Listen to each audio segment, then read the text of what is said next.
Hello everyone, welcome back to the channel. This week I'm so excited. I'm finally getting started on the mantle. This is a project that I want to finish so badly before the holidays because I'm really looking forward to decorating this year, especially with the baby. Give him some really cool scenery to look at. And also I think that working on this mantle will really kickstart the rest of the living room. I think it'll give me a better idea of how the living room is going to look once I strip all of the paint off of all of the woodwork. And then eventually I'm thinking next year I will be refinishing the hardwood floors. So I think this mantle is a really good jumping off point for me. I think it's a great start to tackling the rest of the living room, and it'll give me a good idea of how everything's going to look. There are about 3 or 4 different layers of paint currently on the mantle. I think this last bit of paint was meant to maybe try to make it look like it was a natural wood color, but it turned out very peachy. So I'm very curious to see what shape the wood is in. It looks like it might be in pretty good shape. The detail on this mantle is absolutely gorgeous. The top is just wood. It may be a veneer, so I definitely want to be really careful about that just in case. But the rest of the wood looks like it's in really good shape. For this project, I use a product called Lead Out. It's supposed to neutralize the lead paint for about 24 hours so that it's safe to remove. I think I measured incorrectly. Everything I saw online said it was a 1-to-1 ratio of liquid to powder, but I really don't think that I did this right because it was super thick to apply at the beginning. This product is pretty pricey, so I didn't want to end up wasting any of it, especially with the fact that I could only use it the way that it was intended for 24 hours after mixing.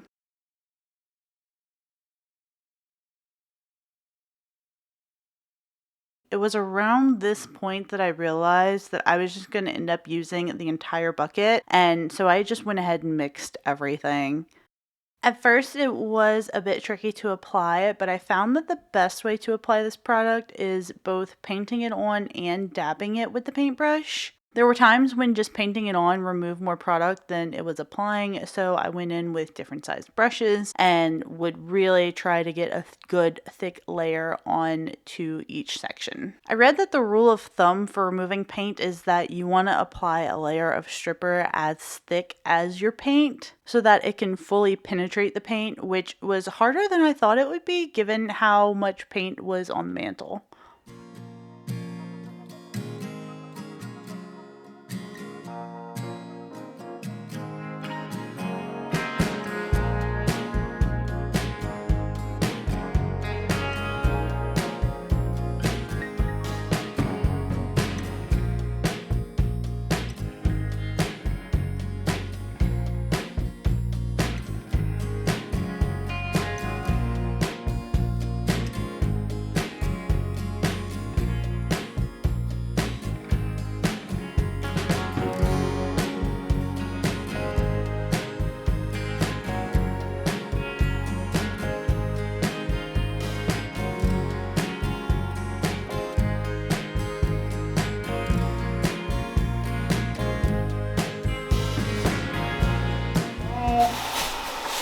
There we go.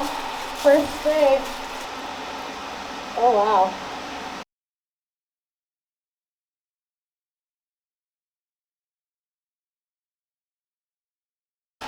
Well, it got stuff off.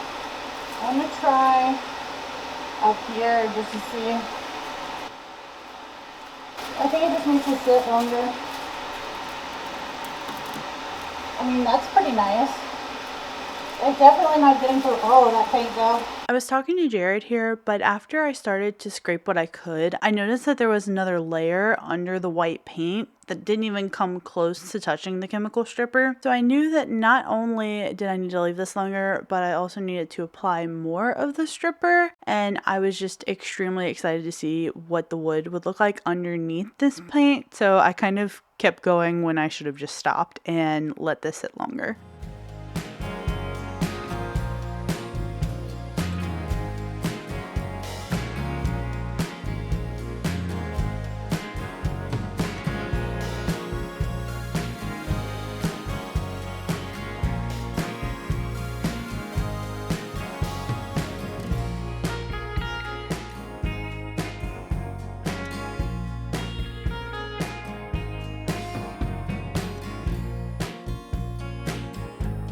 Oh, that's like butter.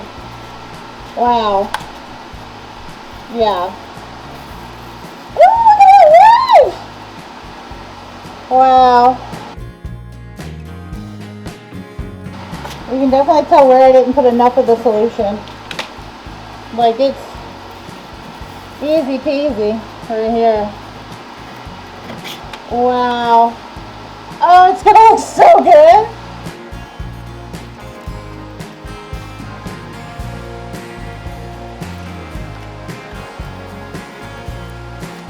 Look at that wood. I can't believe they covered this up.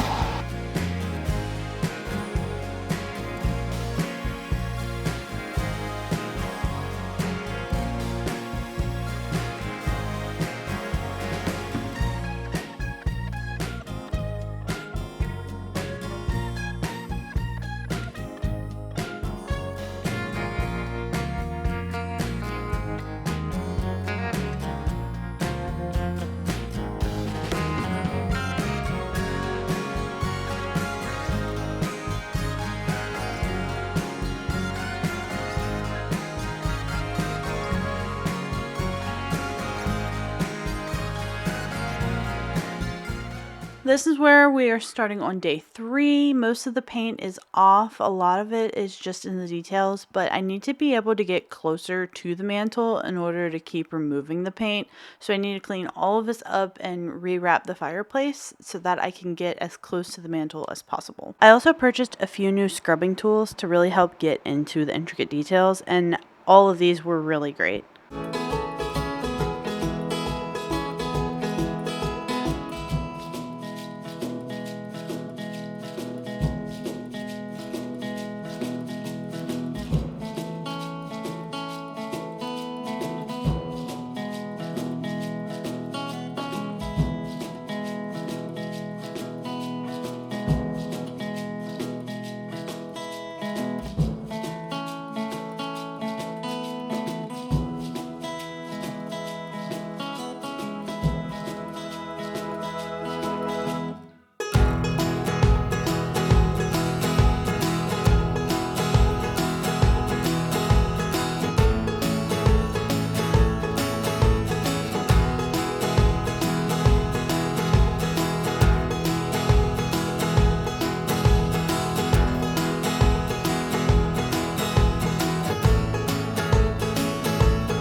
Alright, it's like 12:40ish a.m. on day 3, and I got pretty far, but the baby keeps waking up.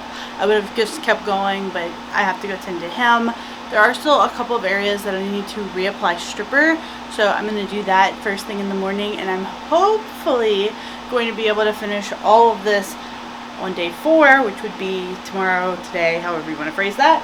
But it's looking so good. There are details in this woodwork that I had no idea existed because they were covered in paint. It's just going to be so beautiful once it's finally stained and finished. It's going to be amazing. So let's go to day 4.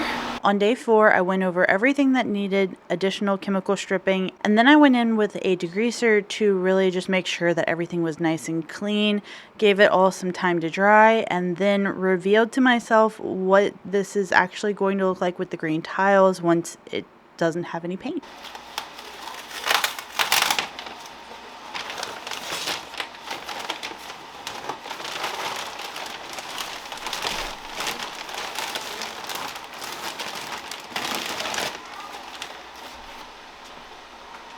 It looks so much better already. I just tore off the paper on the floor because it had some chemicals on it, so I'm going to be replacing that.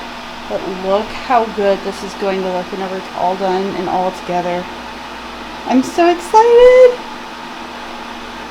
I was able to get a lot of the paint off with chemical stripper and then go back in with the degreaser to get all of the gunk off. I did about 3 or 4 layers of that. However, there are still a few places that have a little bit of paint, and I want to give it a nice good sanding before doing any stain. The reason I decided against going through one more round of the chemical stripper and the degreaser is because the wood started to splinter in some of the areas, and I did not want to accidentally take a huge chunk of wood off the mantle. So hand sanding is the next step. I sanded everything with a 120 grit and then a 220 grit. There was still so much paint in some of the areas that I actually had to go in and dig it out with the sandpaper and some toothpicks. But eventually I got everything to a good point where I was feeling good enough to apply some wood conditioner, and that went kind of tragically.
this wood conditioner just kind of sit and do its thing over the next few days, and then I'll come back and revisit the mantle. It definitely is a little splotchy in some areas, so I'm really curious to see how that resolves in the next day or two. But that's all that I have for this video. Next video, I'm going to be picking out stain colors. I'm really hopeful that I can get a good stain that I want. I will be finishing the mantle in the next video, so make sure that you're subscribed to the channel so that you don't miss that. Give this video a thumbs up and leave me a comment down below on the mantle project. But with that, that's all I have for you, and I will see you in the next video real soon.